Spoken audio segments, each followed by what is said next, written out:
I never had the chance to meet her, but I'm named for my grandmother. Her name was Mariam.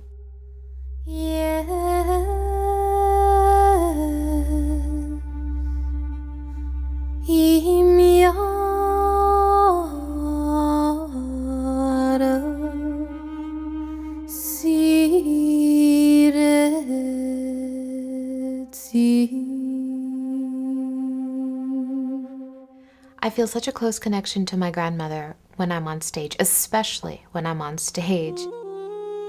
My grandmother's story is woven throughout the concerts that I do. She's the reason I'm singing. These are the traditional folk songs that she used to sing, that were taught to her, and that she taught my mother, and then my mother taught me. So I can't help but talk about my grandmother and my mother when I'm on stage.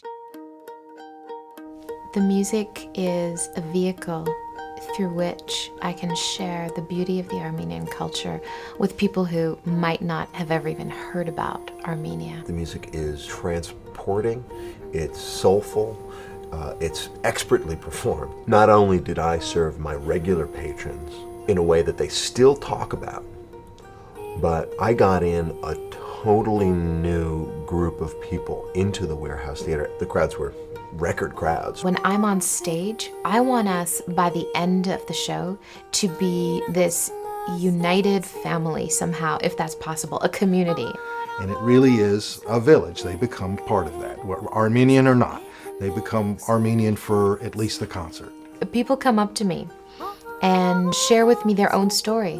They want to tell me their history, their personal history. I want my concerts to be organic. I don't want two concerts to be the same. I just want them to constantly be flowing and growing on stage. We feature every single one of the instruments and every single one of the musicians. They all have opportunities where they do some improvising and solos, and there's just a beautiful interplay with all of us. It's rare to find someone that evokes such a range of emotions, whether it's being moved to tears at one moment or getting up and dancing and clapping and singing along the next moment. I think that really makes Mariam a special performer, a special singer. She has a way of connecting with the audience in a real, honest, sort of passionate way.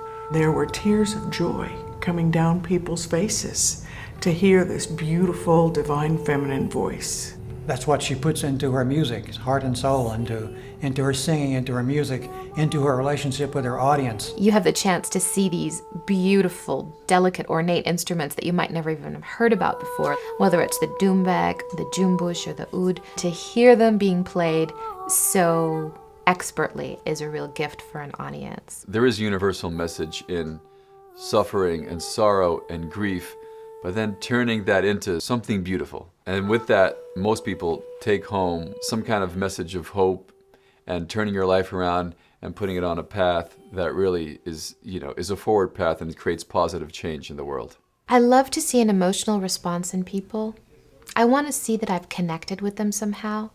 And at the end of a show, or even during a show, when I'm looking out on their faces and I see people crying as I'm telling the story of how my grandmother survived the Armenian genocide, I realize I have to keep going with this. I can't stop. And hopefully I'm inspiring people, because my grandmother and my grandfather, they led difficult lives. And yet, if there's one quality that people keep telling me about them, is that they were joyful people who had great faith. I want to be like that. And I want other people to see that it's possible to be like that. And so I'm hoping through my concerts to also give people hope.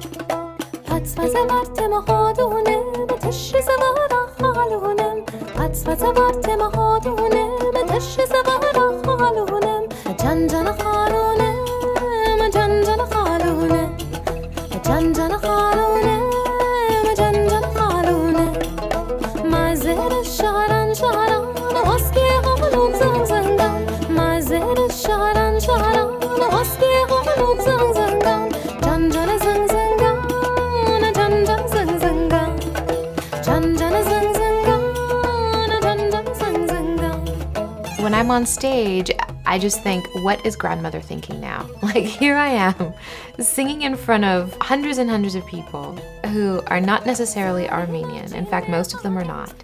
And they are dancing and singing and clapping or crying to Armenian folk songs that she used to sing years and years ago. Oh, Grandma, what are you thinking at this moment?